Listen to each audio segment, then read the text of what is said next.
कई लोग कहते हैं गुरुजी क्या दूध चढ़ाना जरूरी है शंकर पर? कई लोग कहते हैं गुरुजी क्या दही चढ़ाना जरूरी है शंकर पर? शहद चढ़ाना जरूरी है? घृत चढ़ाना जरूरी है? शक्कर चढ़ाना जरूरी है? शिव महापुराण की कथा कहती है 5 चीजें शंकर भगवान पर चढ़ती है। दूध अर्थात घर में लक्ष्मी की वृद्धि करता है, इसलिए चढ़ाया जाता है। दही शंकर भगवान पर इसलिए चढ़ाते हैं क्योंकि यह परिवार को जोड़ता है। जिसके परिवार में क्लेश ज्यादा होता है, जिसके परिवार में आपस में तकरार ज्यादा होता है, उसको दही जोड़ता है। शहद घर में चिड़चिड़ प्रवृत्ति को समाप्त करता है। घी रोग को समाप्त करता है। शक्कर मिष्ठान घर में यदि लक्ष्मी आकर जा रही हो तो मिष्ठान समर्पित किया जाता है। इसलिए पंचामृत स्नान का भाव शिव महापुराण कहते हैं। पंचामृत स्नान का भगवान इसलिए 5 चीजें शंकर को समर्पित हैं। दूध, दही, घृत, शहद, शक्कर अर्थात मिष्ठान। शक्कर से मूलतः यहां शिव महापुराण में शक्कर नहीं लिखी है, मिष्ठान। अब लोग शक्कर पीस कर अभिषेक करते हैं, परंतु मिष्ठान अर्थात गाय के दूध से निर्मित कोई मिठाई, और उस मिठाई से भगवान शंकर का अभिषेक। अब लोग भले शक्कर रखने लगे शंकर जी के अभिषेक में, पर यहां शक्कर नहीं लिखा है, यहां मिष्ठान।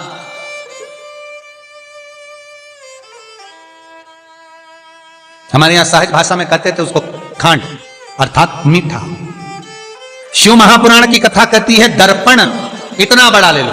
बंदर वाला अगर दर्पण वाली नहीं तो इतना बड़ा दर्पण लो, हनुमान जी के मंदिर में जाकर, क्योंकि हनुमान शंकर का ही अवतार है। हनुमान जी के मंदिर में जाकर हनुमान जी के उल्टे पांव का थोड़ा सा सिंदूर, चरण का थोड़ा सा सिंदूर एक कागज में लेकर आ जाइए।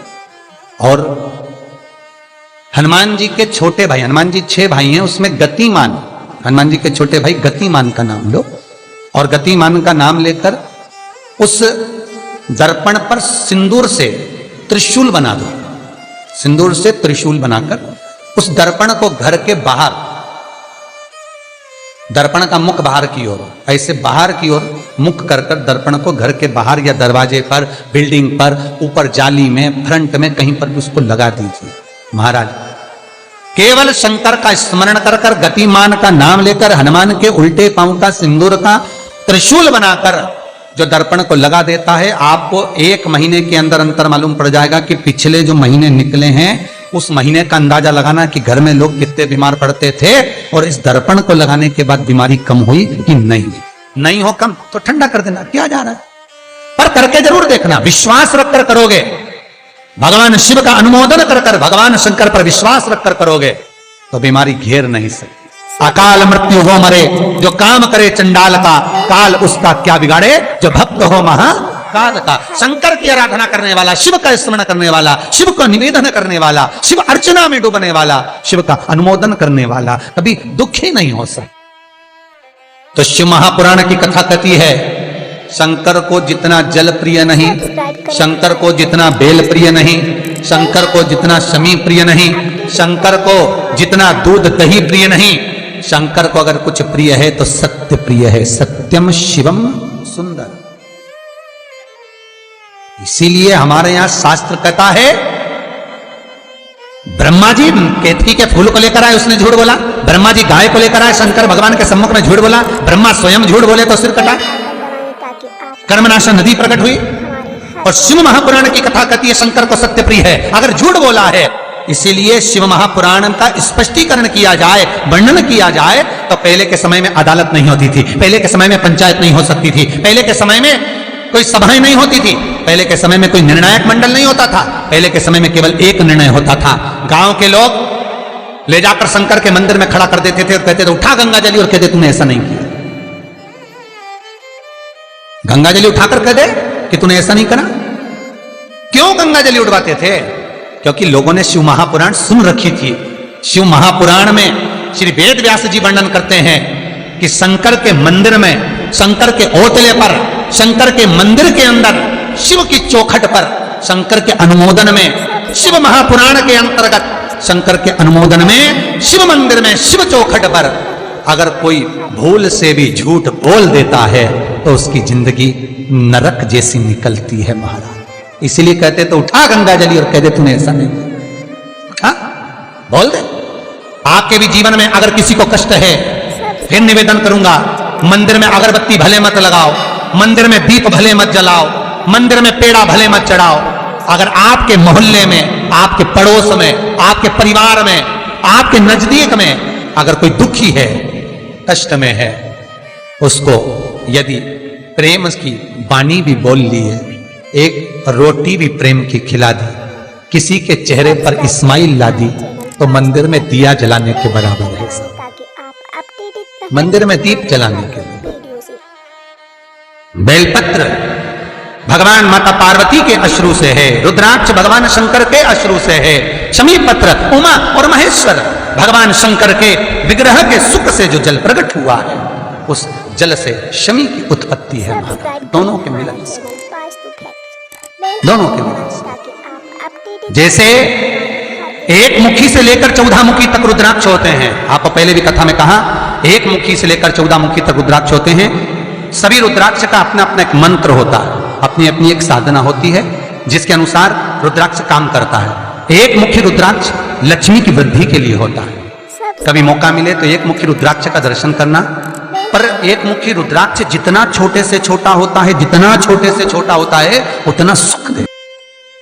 एक मुखी रुद्राक्ष लक्ष्मी की वृद्धि के लिए होता है, कार्य सिद्धि के लिए होता है। कोई भिखारी से भिखारी, गरीबड़े से गरीबड़ा भी अगर धारण कर ले, उसके घर में एक मुखी रुद्राक्ष अगर प्रवेश कर जाए तो सुख का अनुभव करा देता है, संपदा का अनुभव कराता है, सरस्वती का भाव प्रकट करता है, वैभव का भाव देता है।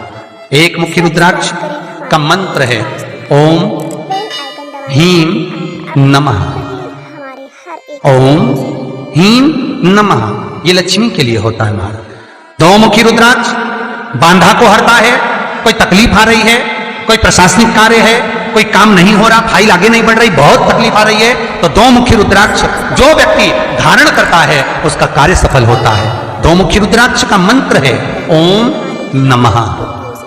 और दो मुखी रुद्राक्ष का शिव महापुराण में जो मंत्र दिया है ओम नमः, विदेश्वर संहिता के अंतर्गत शिव महापुराण में रुद्राक्ष के 14 मुखी रुद्राक्ष के मंत्र दिए हुए हैं। आप शिव महापुराण नहीं पढ़ सकते तो मंत्र लिख लें। दो मुखी रुद्राक्ष का मंत्र है ओम नमः।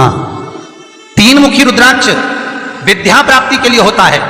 कैसा भी अनपढ़ से अनपढ़ व्यक्ति हो, जिसको विद्या में रुचि ना हो, पढ़ ही नहीं पा रहा हो, चित्त वृत्ति ही ना लग रही हो, मन ही ना लग रहा हो, परसेंट कम से कम होते जा रहे हो, तीन मुखी रुद्राक्ष उस बच्चे के गले में लाल धागे में डाल दीजिए। नहीं डाल सकते तो बच्चे के कमरे में जहां वो पढ़ता है, विद्याध्ययन करता है, उसके कमरे में लगा दीजिए। तीन मुखी रुद्राक्ष का मंत्र है ओम क्लीं नमः।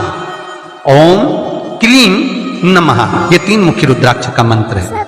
इन मंत्र को कैसे सिद्ध करना है वो आपको 14 मुखी के रुद्राक्ष के पूर्ण होने पर वर्णन करते हैं। तीन मुखी रुद्राक्ष का वर्णन है ओम क्लीं नमः। चार मुखी रुद्राक्ष खोई हुई वस्तु को प्रदान कर देता है महाराज। यदि कोई वस्तु आपकी खो गई है, कोई सामान आपका रखा गया नहीं मिल रहा, चार मुखी रुद्राक्ष को एक चावल की कटोरी में, अक्षत की कटोरी में घर के केंद्र बिंदु में रख दीजिए महाराज। चार मुखी रुद्राक्ष 2 रात्रि तक रखा रहेगा। तीसरी रात्रि को खोई हुई वस्तु आपके घर में कहीं पर भी प्राप्त हो जाएगी, पर होगी, मालूम पड़ जाएगा कि वस्तु यहां है। चार मुखी रुद्राक्ष का मंत्र है ओम ह्रीं नमः। ओम ह्रीं नमः। फिर वर्णन आया 5 मुखी रुद्राक्ष। ये कार्य में सिद्धि देता है। व्यापार नहीं चल रहा हो, कोई नई दुकान खोली हो, नई फैक्ट्री खोली हो, नया कोई कार्य करने जा रहे हो, नहीं हो रहा है, पैसा लग रहा है पर आवक नहीं हो रही है, तो 5 मुखी रुद्राक्ष फल प्रदान करता है। इसका मंत्र है ओम ह्रीं नमः। ओम ह्रीं नमः। 6 मुखी रुद्राक्ष अटके हुए काम को सफल बनाता है। जिसका विवाह नहीं हो रहा हो, शादी नहीं हो रही हो, रिश्ते बहुत आ रहे हो, संबंध नहीं हो रहा हो, तो 6 मुखी रुद्राक्ष स्त्री हो चाहे पुरुष हो, उसके गले में लाल धागे में डाल दिया जाए। 6 मुखी रुद्राक्ष का मंत्र है ओम ह्रीं हूं नमः। ओम ह्रीं हूं नमः। ये 6 मुखी रुद्राक्ष का मंत्र है। 7 मुखी रुद्राक्ष श्री शिवाय नमस्तुभ्यं। श्री शिवाय नमस्तुभ्यं। श्री शिवाय नमस्तुभ्यं।